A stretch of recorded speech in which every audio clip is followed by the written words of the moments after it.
habis gitu ya. Tapi dalam konteks kebijakan ini kan ini bentuk keberpihakan Pak Jokowi terhadap pemerintah lah, bukan Pak Jokowi, pemerintah terhadap kebutuhan masyarakatnya. Iya. Cuma problemnya kan seperti tadi itu. Sekilas memang seperti itu, Pak. Sekilas. Tapi faktanya negara itu seperti macan ompong. Dengan beredarnya banyak SE, surat edaran kementerian-kementerian, yang kemudian itu tidak bisa terrealisasi. Faktanya kan ada berapa kali Menteri Perdagangan mengeluarkan SE, tapi tidak digubris juga kan?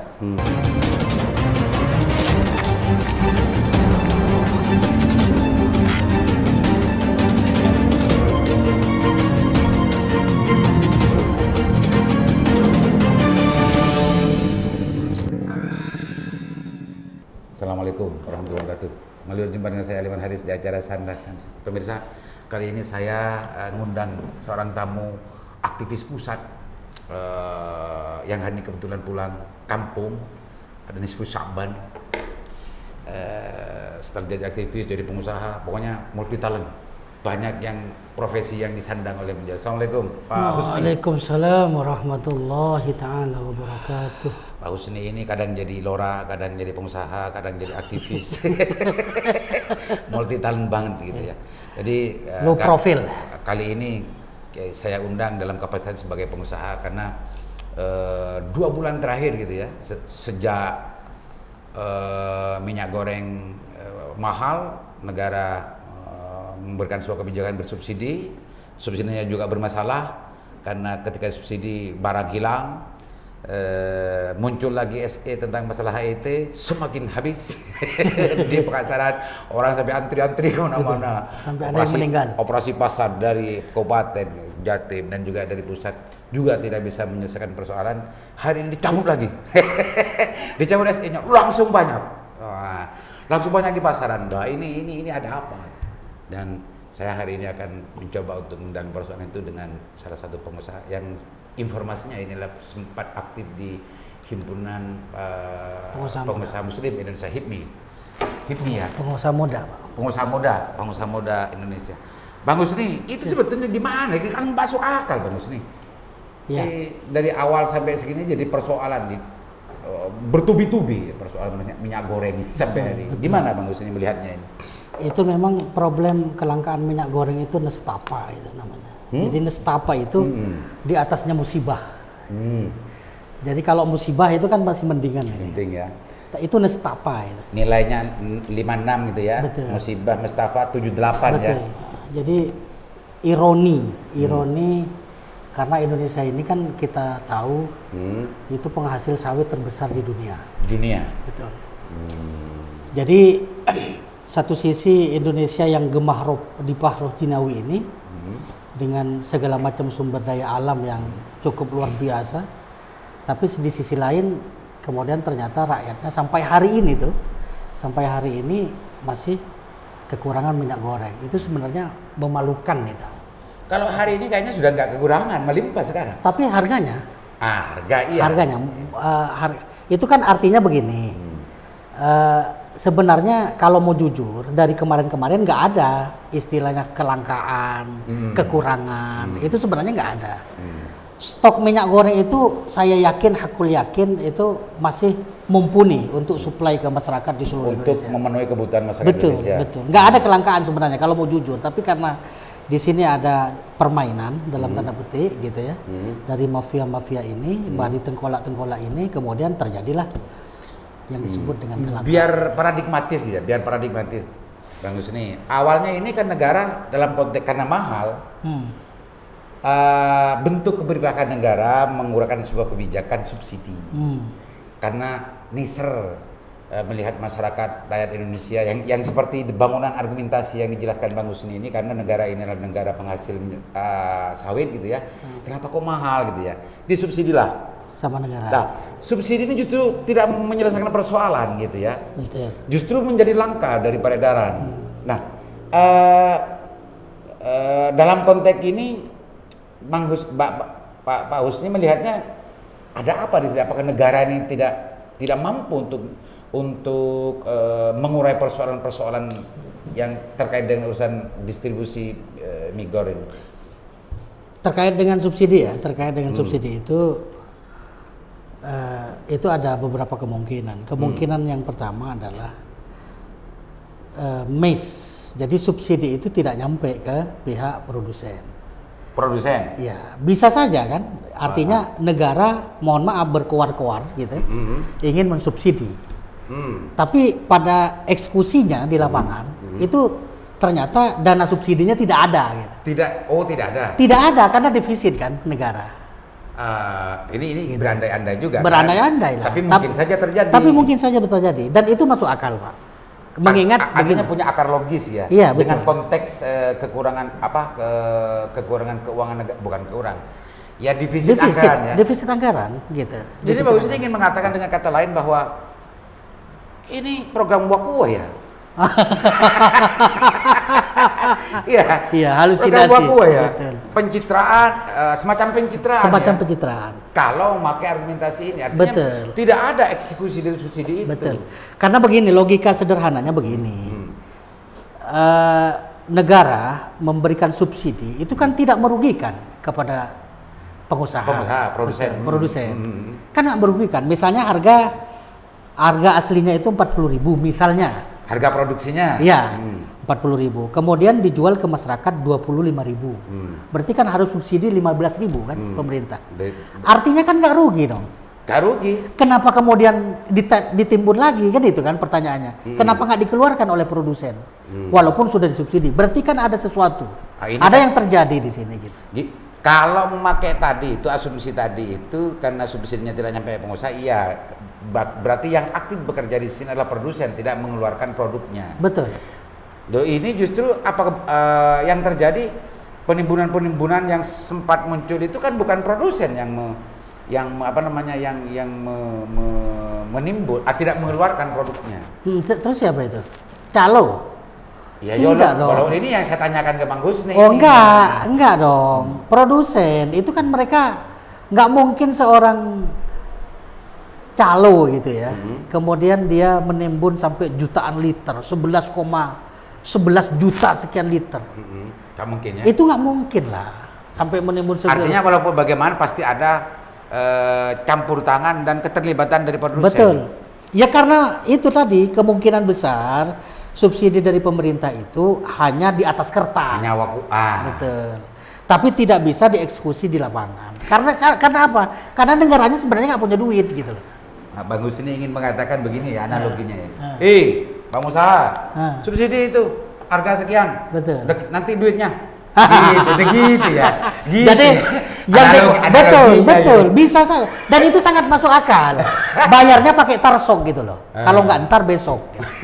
Kan itu problem. Dan saya yakin pengusaha tidak akan ambil risiko dengan itu gitu loh. Makanya kemudian mereka tidak berani keluarkan. Sekarang ini menurut saya solusinya kita sama-sama jujur lah. Jadi pemerintah harus jujur, begitu.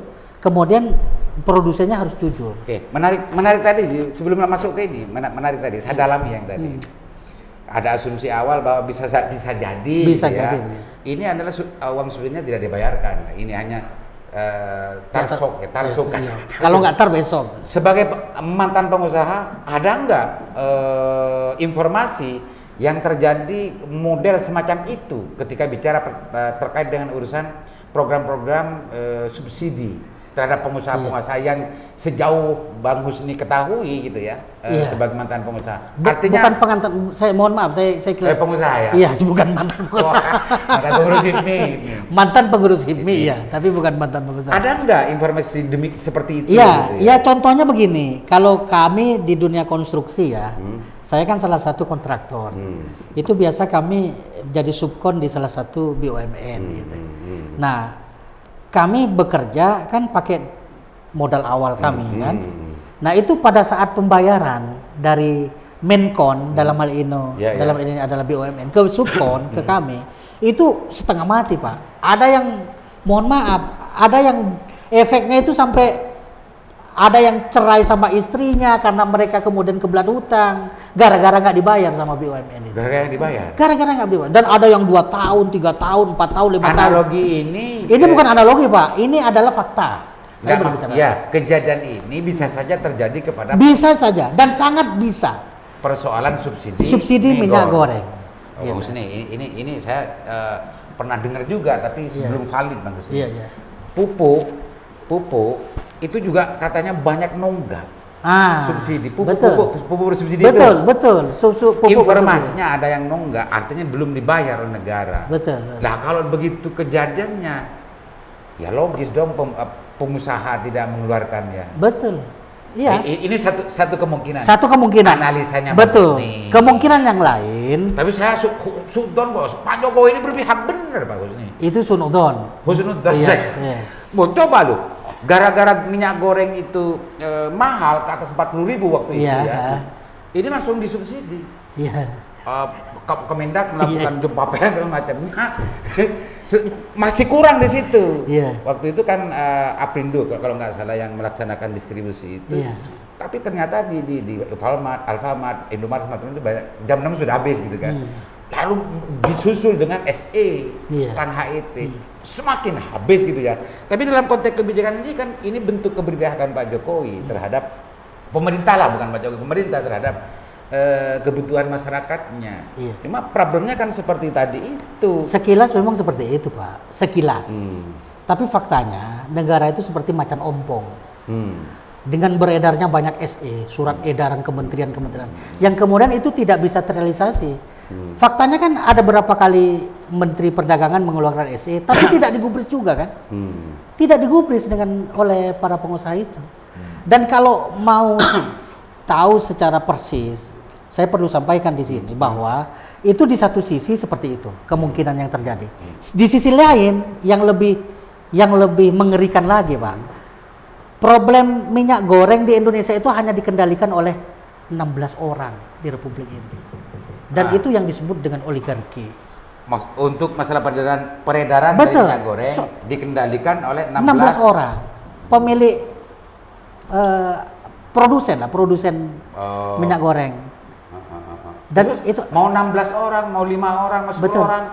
Apa hubungannya dengan? Hubungannya adalah pemerintah terlalu memanjakan mereka 16 orang ini. Sehingga terjadi seperti itu. Itu kemungkinan yang kedua. Ini kemungkinan yang kedua. Saya kemungkinan. Kemungkinan yang kedua. Memanjakan. Mau disubsidi. Ini kan kerangka berpikirnya berbeda dengan tadi kan. Dimanjakan, subsidi, justru tidak melaksanakan apa yang menjadi keinginan pemerintah. Ini kan nggak masuk logikanya. Kalau dimanjakan pemerintah dengan subsidi, bahwa pemerintah menggandeng ke 15 berapa 15 pengusaha tentang minyak goreng ini, mestinya dia akan mensukseskan program pemerintah, karena pemerintah menggandeng ini kan tidak gratis, Bang. Itu, Bang. Makanya kan saya bilang ini kan ada dua kemungkinan, dan kemungkinan itu adalah kemungkinan yang terbalik dari kemungkinan yang pertama. Kemungkinan yang kedua kan? Kemungkinan yang kedua adalah seperti yang kita ketahui, negara ini seperti macan ompong. Mengeluarkan banyak aturan, mengancam dengan punishment, aturan main dan segala macam, tapi juga tidak didengarkan. Kenapa? Karena mereka sudah dinindak bobokkan di awal. Itu nggak mungkin, gitu loh.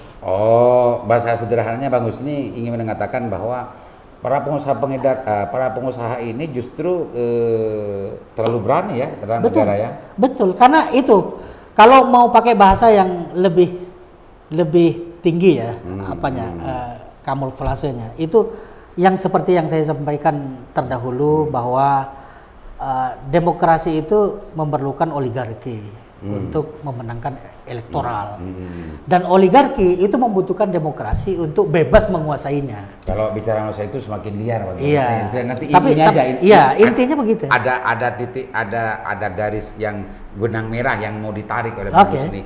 Cuma kita tidak mau bicara masalah sana. Tentang masalah ini dua kemungkinan. Yang satu ya tadi itu bahwa tidak menutup kemungkinan uang subsidinya tidak dibayarkan. Betul. Karena banyak informasi dan yang diketahui bahwa subsidi yang lain juga banyak yang lama sekali dibayarkan gitu ya. Tarsok. Kalau nggak besok. Tarsok. Yang kedua, ini keberanian dari para oligarki perusahaan ini terhadap kebijakan yang diberikan oleh pemerintah. Iya. Tidak ada rasa takut, tidak ada rasa keprihatinan gitu ya. Betul. Pengusaha terhadap pemerintah. Jadi Karena mereka sudah dinina-bobokkan, terlalu dinina-bobokkan. Tapi kayak nggak begitu kuat. Kemungkinan yang kedua. Itu kan ada kemungkinan. Terus kemungkinan yang ketiga ada lagi? Nggak ada kemungkinan itu. Hanya dua ya? Hanya dua. Tidak dibayarkan ini yang masuk akal kayaknya, tidak.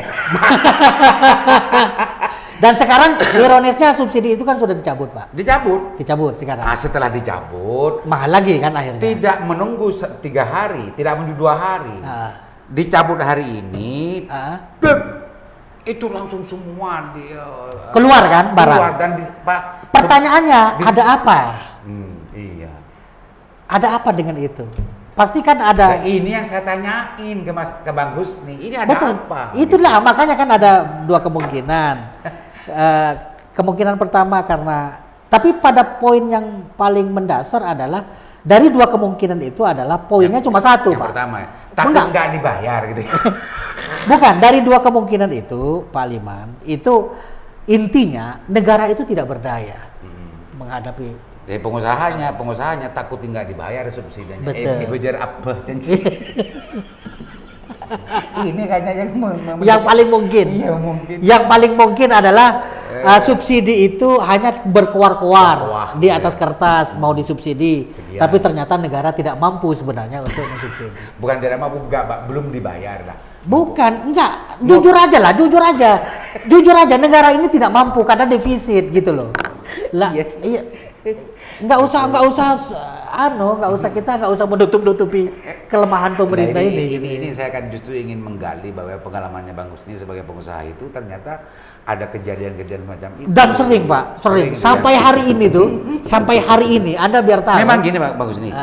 Kalau kita bicara masalah subsidi apapun itu, bansos, subsidi dan lain-lain terkait dengan uang negara yang memang dititipkan kepada pengusaha untuk itu sampai kepada masyarakat agar masyarakat tidak merasa berat untuk memenuhi kebutuhannya, ini 90% ke atas memang sering ada persoalan dalam realisasinya. Betul, nyangkut. Tidak hanya urusan migor, tidak hanya yang lain-lain, bansos, pupuk, termasuk juga bansos bagaimana Bu Risma kemarin itu marah-marah kemana-mana, data yang tidak valid, data yang dipalsukan dan macamnya. Pokoknya kalau negeri ini, kalau sudah urusan subsidi dan bantuan sosial, pasti sepaket dengan persoalannya. Betul. Nah, ini kenapa? Kenapa ini? Oke. Sebenarnya sederhana jawabannya. Karena negara tidak punya uang, gitu loh.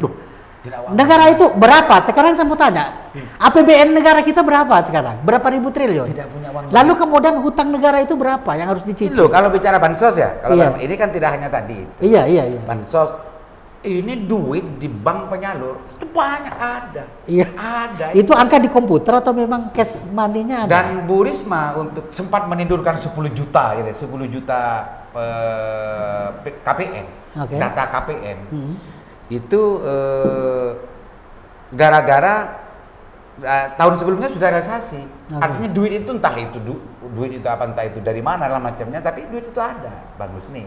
Ini kok bukan dalam konteks tidak ada duit, tapi ini saya melihat justru dijadikan sasaran garong nih, Pak. Oh iya. Nah, kalau saya melihatnya di situ bukan. Kalau saya terus terang jujur saya pribadi ya Pak ya. Ya kan nggak apa-apa bebas untuk menilai. Saya pribadi nggak yakin negara itu punya uang secukup itu untuk mensubsidi banyak hal. Gitu. Faktanya ini sekarang bahan bakar itu naik secara diam-diam. Ini kan bukti bahwa negara itu dalam keadaan yang memang sedang dalam tanda petik kolab ya. Dalam petik ya. Dalam tanda petik. Kemudian orang sekarang dibuat regulasi aturan hukum ketika orang mau jual beli tanah harus pakai BPJS. Apa hubungannya gitu? Betul. Itu biar tidak terlalu liar. Iya. Ini satu. Nah, itu bukti bahwa negara tidak punya uang gitu loh maksudnya.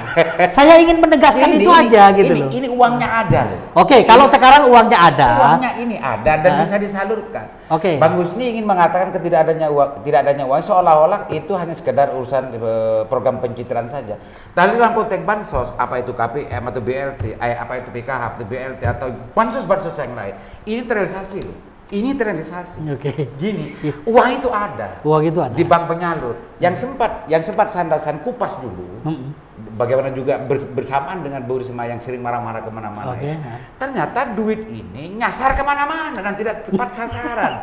Nah, duit ini ada Bang Husni. Ada ya. Bu, jangan-jangan negeri ini ya, apa yang menjadi asumsi dan pikirnya Bang Husni, negeri ini ngutang Bang untuk dibarong, ngutang untuk digarong gitu loh. Jangan-jangan begitu Bang Husni. Gimana Bang Husni? Ya, kalau memang uangnya ada, berarti ada kesalahan dalam teknis penyalurannya. Di sini banyak oknum yang kemudian menjadi garong tadi. Itu problemnya kan. Tapi ini kan kemudian kalau memang faktanya seperti itu, ini seperti kita melihat satu bangunan rumah yang sudah dikuasai oleh tikus-tikus. Iya, begitu. Ya. Jadi menurut saya solusinya tidak ada lain selain memang ya bubarkan dinsos kayak Gus Dur gitu. Membakar rumahnya kan. Karena kalau hanya membuang tikusnya nanti malah nggak cukup ini. Bang Husni, saya melihatnya problem-problem realisasi program keberpihakan negeri ini seringkali memang kredit dalam pelaksanaan. Betul. Seringkali bermasalah ketika ini direalisasikan. Jadi menurut saya itu ya memang mungkin saja orang yang bisa mengakses informasi yang lebih dalam lagi dari dapur pemerintah ini bisa saja memang menganggap bahwa ada keterbatasan penjagaan keuangan negara. Tapi ketika bicara bansos dan subsidi yang lain-lain, bukan hanya subsidi mie goreng ya. Iya.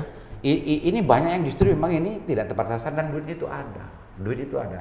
Bahkan banyak kejadian di bawah. Selain yang ditemukan oleh Bu Risma itu, orangnya itu sebetulnya sudah tercatat sejak tahun 2017, tapi sampai tahun 2021 belum pernah menerima itu. Ternyata itu tersalurkan laporan di bank penyalurnya. Lah, saya sempat mengatakan bahwa bank penyalur ini juga bagian dari mafia waktu itu. Karena ada banyak persoalan yang terjadi.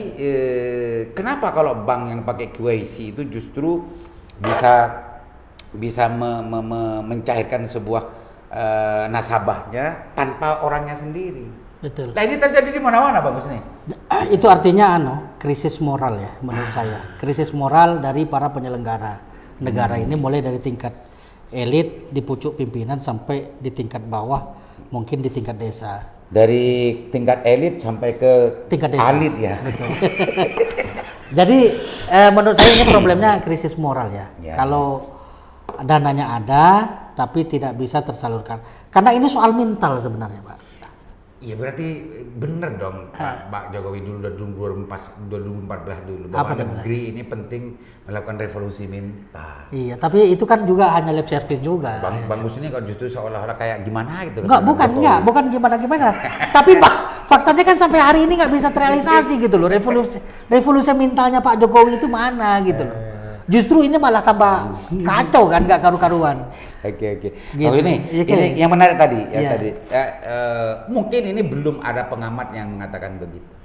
Iya. Belum ada pengamat yang sampai mempunyai kegenitan pikir seperti Bang Husni ini. Iya. Bahwa migor ini jarang, migor ini disubsidi dan macamnya. Ternyata problemnya kemungkinan ini hanya sebuah program wakuah, program seolah-olah. Tapi eksekusi subsidi itu tidak terima oleh pengusaha sehingga pengusaha enggan untuk mengeluarkan produknya. Betul. Karena memakai nalarnya Bang Husni tadi itu tidak mungkin pengusaha itu kalau untung tidak dikeluarkan. Iyalah. Gitu kan? Nggak mungkin. Jadi itu logika sederhana dan rumusnya jelas dan ini berdasarkan fakta kan. Fakta pengalaman yang sudah di berbagai aspek yang lain, bukan aspek minyak goreng ya. Jadi memang sering sekali pemerintah, mohon maaf ya, itu sering sekali hanya lip service di atas kertas aja. Oke, saya subsidi gitu misalnya. Tapi mohon maaf, uangnya nggak ada gitu, bayarnya pakai tarsok, kalau nggak ntar besok gitu. Itu kan ya pengusaha mana yang mau. Jadi Bang Husni dari sejak Februari kemarin itu setelah Kemendak menerbitkan sebuah SE HET, yakin seyakinnya bahwa belum ada realisasi subsidi itu pada pengusaha. Saya kalau sih, pakai asumsi tadi. iya. Nah, karena ini Iya, betul, betul. karena ini akan terkait dengan urusan wacana yang berbus hari ini itu di komisi berapa itu ya? Komisi 8. Ya di komisi itu ada wacana angket terhadap persoalan masalah ini. Saya gitu setuju ya. itu. Jangan-jangan kalau memang tidak ada bukti bayar gitu ya, bukti Betul, bayar betul. subsidi terhadap pengusaha, Betul. ini ya bisa dimaklumi, bisa dipahami bahwa Betul. kelangkaan ini terjadi. Dan begini Pak, saya sayangkan kemarin itu kan ada dengar pendapat antara Menteri Perdagangan dengan komisi yang bersangkutan DPR RI. Semua anggota DPR RI di situ ngamuk-ngamuk gitu kan. Saya perhatikan memang intonasinya marah-marah semua karena mereka berpihak kepada masyarakat lah gitu kan. Tapi tidak ada satupun memang di antara sekian banyak anggota DPR RI itu yang kemudian kepikiran soal ini. Soal subsidi yang angketnya ini nanti. Oh nah mungkin itu diangketnya bener nggak itu subsidi gitu kan? Itu baru tuh hak angketnya yang bisa untuk menguap itu semua. Betul betul. Jadi Dan ini kita harus dorong. Oh iya dorong ya. Harus didorong. Ya kalau Bang Husni aja yang dorong ini nggak jadi. Iya enggak, ya harus semua dong. Tapi sangat mendorong ya, karena asumsi tadi itu sangat kuat Bang Husni ya. Iya. Iya. Ternyata yang gua menurut analoginya seperti tadi. Iya. Subsidi yang jual sekian. Hanya pura-pura. Kayak orang kayak rogi pengusaha bangkrut bro. Ini makan aja apa namanya entok laki. Ini kan pemirsa saya ini nasional dan luar negeri juga. Jadi mungkin nggak ngerti bahasa Madura. Gitu ya. Perlu dijelaskan wakuwa itu apa gitu. Wakuwa itu seolah-olah lah. Iya, pura-pura gitu. Pura-pura ini ada subsidi sekian untuk ini dan macamnya. Ternyata hanya perintah terhadap perusahaan bahwa ini disubsidi sekian, negara menanggung sekian dan harus dijual sekian dan ternyata realisasinya duit itu nggak ada. Tarsok. Kalau nggak ntar besok. Kalau ntar besok dan tarsok terus besok tarsok lagi. Itu menjadi masuk akal dan bisa dimaklumi dipahami ketika barang itu langka ketika betul. Begitu dicabut subsidinya, tiba-tiba kan banyak melimpah. Ini juga justru menambah penegasan dari asumsi betul, itu ya. Betul. Wow. Ini kira-kira begitu. Ini pemirsa belum ada yang bilang begini. Baru sekarang. Iya. Ini di sana. Baru Lingkar Jatim ini yang mengekspos ini. Tapi lagi-lagi ini catatan hanya asumsi, ini pengamat. Berangkat dari pengalaman. Dan saya pengusaha, Pak. Pengalaman kepengusahaannya dia sering bekerja sama dengan BUMN atau pekerjaan pusat, sering juga ngadat pembayarannya meskipun pekerjaan sudah selesai gitu ya. Betul. Bang Husni ya. Bahkan ada yang salah satu anggota saya di grup saya itu yang bukan hanya ngadat tapi nggak dibayar sama sekali. Lupa barangkali. Tapi kalau gini Bang Husni, ini saya bicara masalah norma hukumnya kan. Ketika negara dalam konteks ini bekerja sama dengan pihak manapun, swasta dan semacamnya, dia mempunyai hak dan kewajiban masing-masing. Betul. Maka ketika pengusaha itu tidak dibayar seperti yang asumsi yang dibangun oleh Bang Husni, ini bisa melakukan langkah-langkah menuntut ke PTW atau ke pengadilan. Langkah hukum yang betul. Kenapa ini tidak dilakukan? Kenapa ada ketakutan semacam ini? Justru masyarakat yang dirugikan dengan pengusaha kalau begini, Bang Husni. Enggak, kalau konteks minyak goreng tadi kan belum terrealisasi yang dirugikan, Pak. Sudah berapa bulan? Bukan, maksudnya yang dirugikan kan rakyatnya beberapa bulan ini. Tapi pengusahanya sebagai produsen minyak goreng itu belum masuk kategori dirugikan oleh pemerintah. Kenapa belum saya katakan belum dapat dikategorikan dirugikan, ya kan? Karena mereka belum bekerja sama dengan baik. Kan nggak keluar barang itu, Pak. Begini Mas ini. Saya begini ya. Saya bukan anu pemerintah ya. Iya. Tapi kerjasama MOU gitu ya. MOU antar pemerintah dengan pihak swasta itu tidak nang-nanang Bang Husni. Oh, iya. Artinya tidak berangkat dari omongan kosong. Betul, paham. Dia pasti akan ada perjanjian di atas kertas. Betul. Apa kewajibanmu, apa hak saya, pemerintah apa macamnya. Betul. Nah, ini kalau betul-betul ada itu sebagai bentuk sebagai titik pijak pekerjaan yang harus dilakukan oleh pengusaha, maka pengusaha bisa kena kasus hukum nanti ini, Mas ini. kalau betul seperti asumsinya Bang Husni, dia tidak melaksanakan karena tidak dibayar. Jangan-jangan masuk dalam klausul sebenarnya perjanjian. Kalau mau jujur Pak Aliman, itu memang ada kanalnya. Ada ranah di mana pengusaha itu dapat mengajukan tuntutan kepada pemerintah, mau itu BUMN atau kementerian, itu bisa kita tuntut pilot mereka, itu bisa ada delik hukumnya. Jadi pengusaha bisa menuntut pihak pemerintah, dan di tuntutan itu adalah tuntutan pilot karena mereka nggak bisa bayar.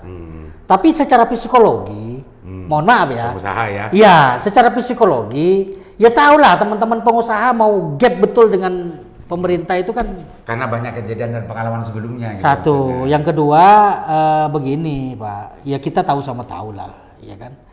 Pengusaha itu mana sih yang berani betul-betul berani 100% mau konfrontasi dengan negara itu? Kan dia juga.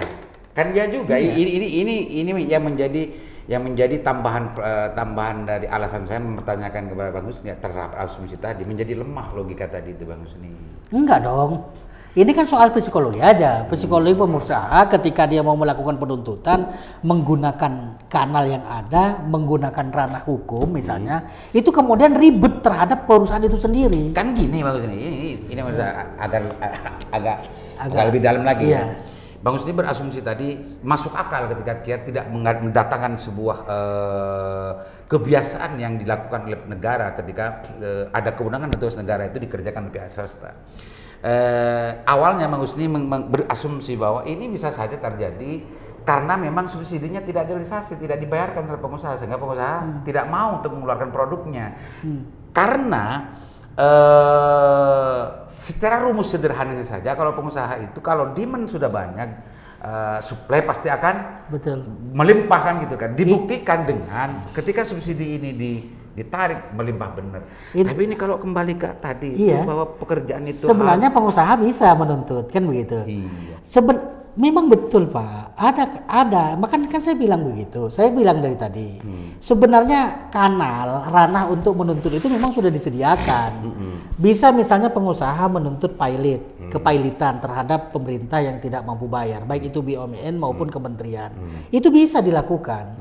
Tapi pertanyaannya sebenarnya sederhana, berani nggak pengusaha itu yang selama ini ketergantungan kepada negara, ketergantungan kepada pemerintah, itu melakukan tuntutan seperti itu yang ujung-ujungnya pasal 1 ayat 1, Pak.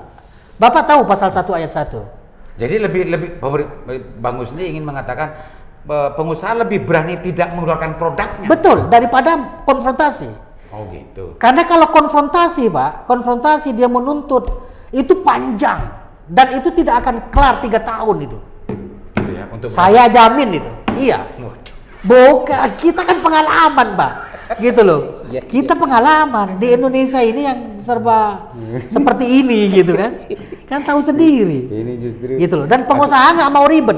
Di mana ada pengusaha mau ribet Pak? Nggak ada pengusaha mau ribet itu nggak ada. Tidak mau ribet tapi mau untung. Betul Pak. Makanya daripada saya nanti kemudian gap dengan negara, ya kan?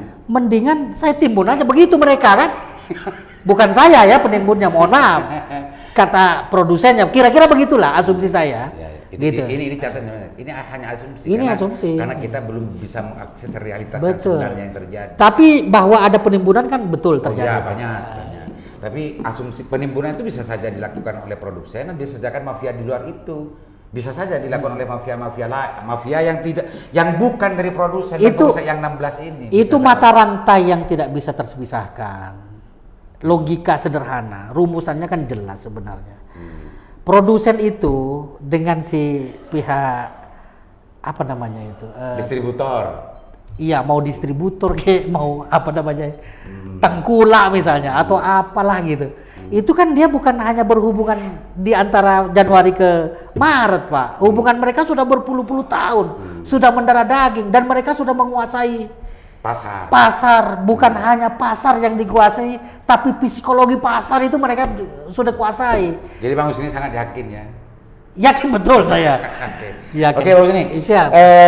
Ini anyar dan baru pemirsa. Sebuah asumsi dan memang punya akar logis meskipun ini masih sekian persennya bukan berarti ini sebuah kebenaran ya. Karena ini bukan hasil sebuah penelitian, tapi pengalaman yang dialami oleh Bang Husni ini, asumsi yang dibangun ini cukup logis dan punya akar logis. Pemirsa, Bang Husni silakan mau disampaikan apa yang mau disampaikan terkait dengan urusan masalah ini yang belum disampaikan sejak tadi. Silakan Bang Husni.